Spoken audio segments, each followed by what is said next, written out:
मित्रों नमस्कार। आज विशेष रूप से भारतीय जनता पार्टी के वरिष्ठ नेता, दिल्ली प्रदेश भारतीय जनता पार्टी के पूर्व अध्यक्ष माननीय मनोज तिवारी जी दिल्ली में मचे लूट पर यह एक विशेष प्रेस कॉन्फ्रेंस आयोजित है और साथ में है अपने माननीय राष्ट्रीय प्रवक्ता शहजाद पूनावाला जी। मेरा विनम्र निवेदन है कि दिल्ली पर आयोजित इस प्रेस कॉन्फ्रेंस को माननीय मनोज तिवारी जी संबोधित करें। दोस्तों, दिल्ली स्तब्ध है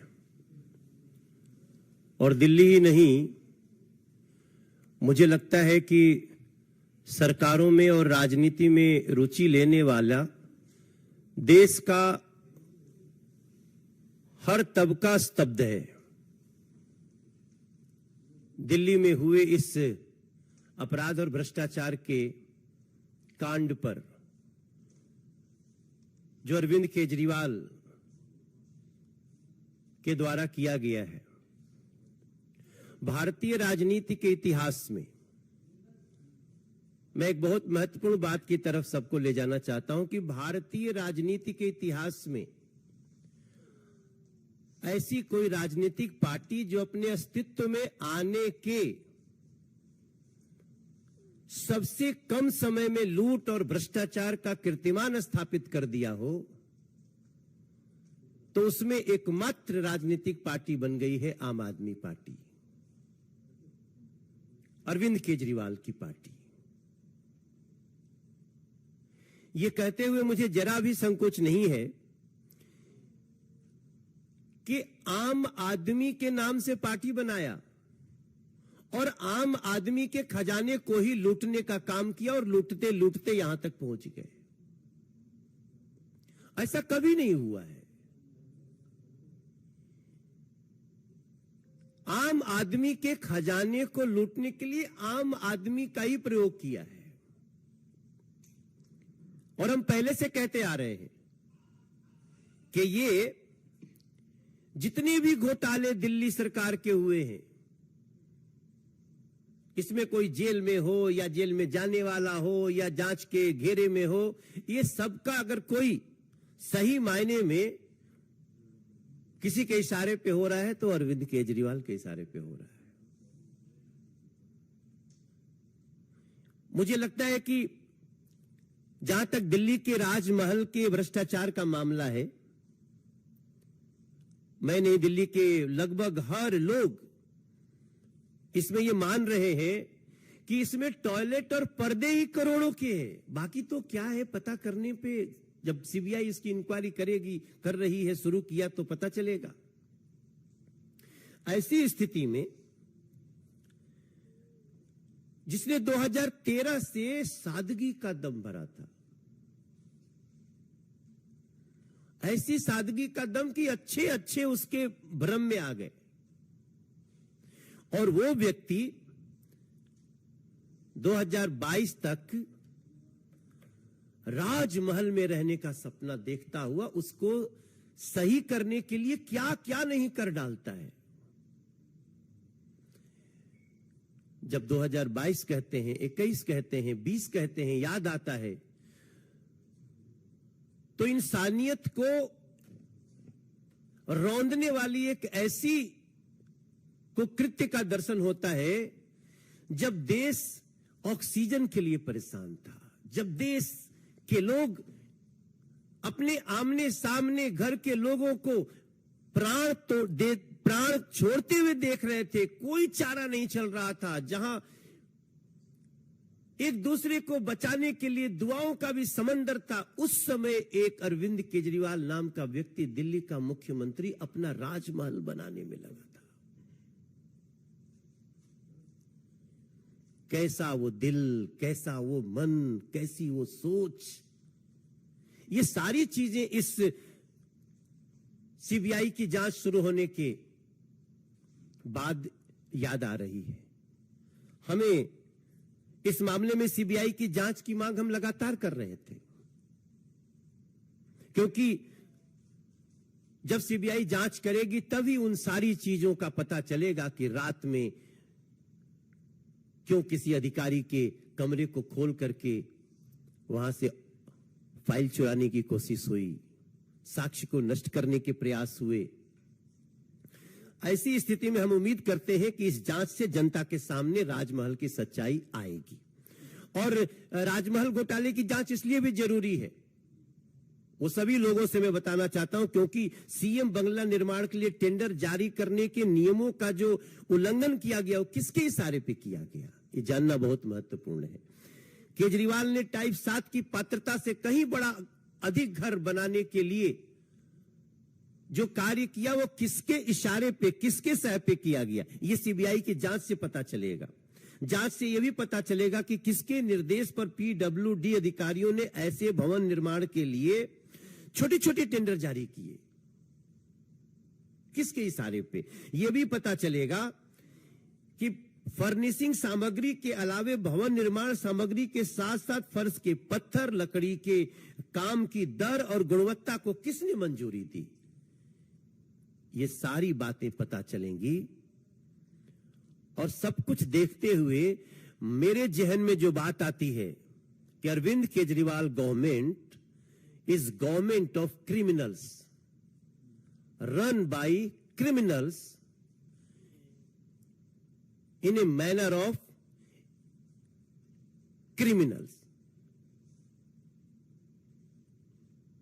हम बहुत बार करप्शन की बात करते हैं, लेकिन आज हमें ये सब कुछ देख के लगता है कि ये गवर्नमेंट अपराधियों के द्वारा चलाई जा रही है और सीबीआई की जांच इसमें सही मायने में तह तक जा करके ऐसे लोगों को सजा दिला पाएगी, ऐसा मेरा विश्वास है।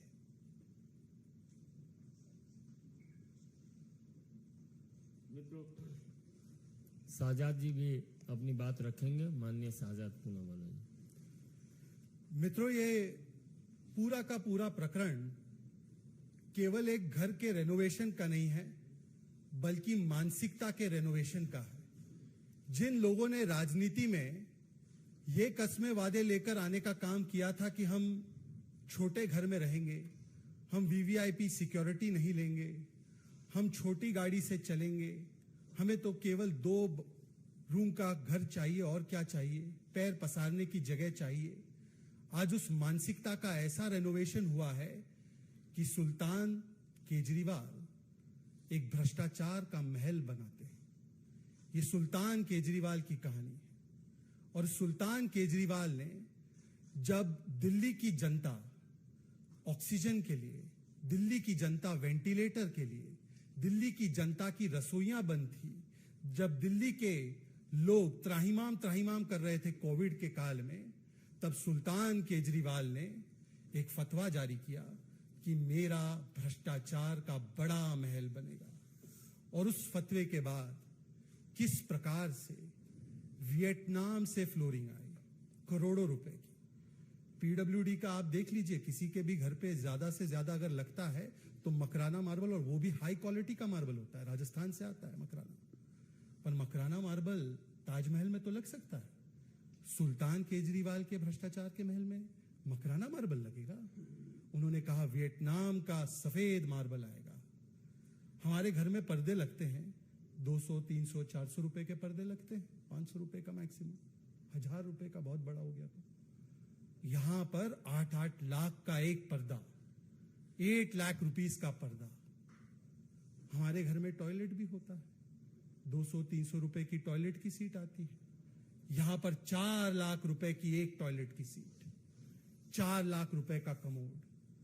कल्पना कीजिए, 60 लाख रुपए खर्च किए गए रसोइयां बनाने में, और एक नहीं अनेक रसोइयां बन रही थी। 4-5 सदस्य हैं उनके घर में, 15 टॉयलेट बने, 15 टॉयलेट, 4-5 लोगों के बीच के लिए 15 टॉयलेट, और हर टॉयलेट में पाउडर रूम भी बना है। अब सोचिए पाउडर रूम क्या होता है। टॉयलेट के भीतर घुसने ही वहां पर कैसे शर्ट लगानी है, कैसे मेकअप करना है, उसके लिए उसको पाउडर रूम कहते हैं। तो 15 पाउडर रूम भी बने, उसके ऊपर 15 लाख खर्च हुआ। यह केवल अश्लील खर्च का मामला नहीं है दोस्तों, ये अश्लील खर्च के साथ साथ भ्रष्टाचार का भी सीधा सीधा मामला है, क्योंकि अभी जैसे हमारे सांसद साहब बता रहे थे, मनोज जी बता रहे थे, सारे रूल नियमों को बाईपास किया गया।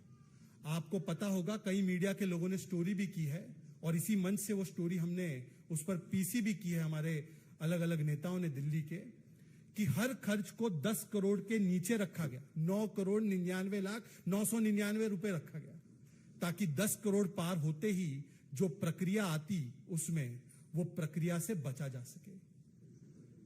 आज इसीलिए ये दिल्ली की जनता की जीत है, क्योंकि दिल्ली की जनता लगातार दिल्ली प्रदेश भारतीय जनता पार्टी के नेतृत्व में मांग कर रही थी कि किस प्रकार से इस पूरे मामले में सीबीआई की जांच हो।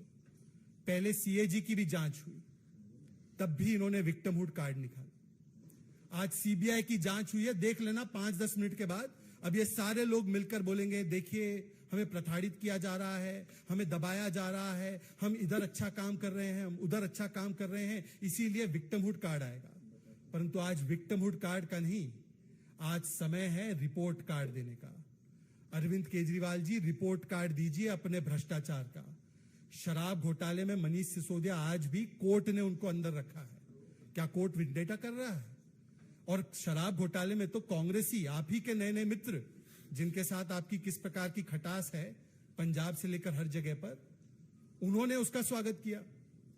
बस घोटाला, कक्षा घोटाला, जिसको स्वयं मनोज जी ने उठाया था बहुत बड़े पैमाने पर, और अब शीश महल घोटाले पर भी जिस प्रकार से एक के बाद एक सारे तथ्य सामने आ रहे हैं, तो आज अरविंद केजरीवाल जी को बताना चाहिए कि फाइलें छिपाने की, फाइलें हटाने की नहीं, अब रिपोर्ट कार्ड दिखाने की बारी है। और आज दिल्ली की जनता सब एक स्वर में इसका स्वागत कर रहे हैं कि इसमें सीबीआई की जांच की शुरुआत हुई है। इस पूरे प्रकरण का सरगना सुल्तान केजरीवाल है। उनके भ्रष्टाचार के महल में जिसने भी लूट खसोट की है, उनको जवाबदेही देनी पड़ेगी। सरगना माने मित्रों- किंग पिन ना, किंग पिन। हाँ, किंग पिन। मित्रों, अपनी ओर से हमने विषय रख दिया है दिल्ली के विषय पर। अब आप इस विषय पर कोई भी प्रश्न पूछ सकते हैं। जी, मेरा सवाल ये है कि टाइम्स नाउ, नवभारत और टाइम्स नाउ ने ये पूरी खबर दिखाई। अब सीबीआई ने पी रजिस्टर कर लिया। आपको लगता है कि जब जांच आगे बढ़ेगी, डॉक्यूमेंट्स जब हैंडओवर होंगे पीडब्ल्यूडी के, तो जांच के दायरे में दिल्ली के मुख्यमंत्री अरविंद केजरीवाल आएंगे?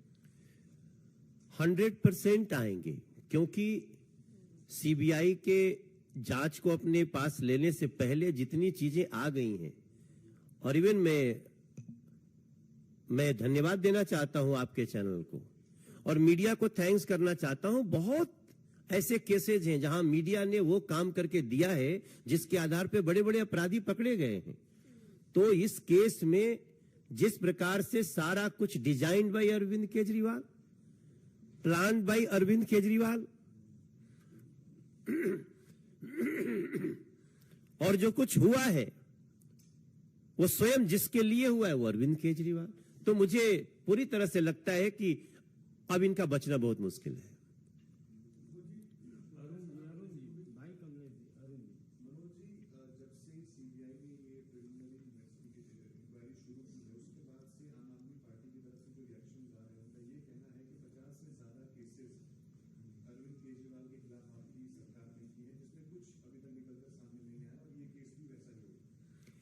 ये चालाकी अरविंद केजरीवाल ने शुरू से किया है और इसका बहुत बड़ा बड़ा मुद्दा भी चला है कि अरविंद केजरीवाल साइन क्यों नहीं करते हैं।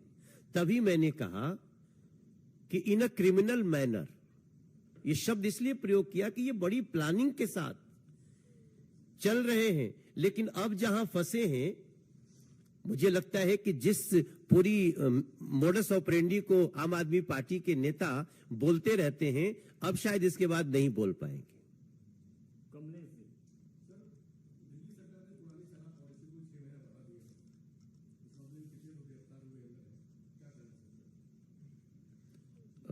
Excuse me,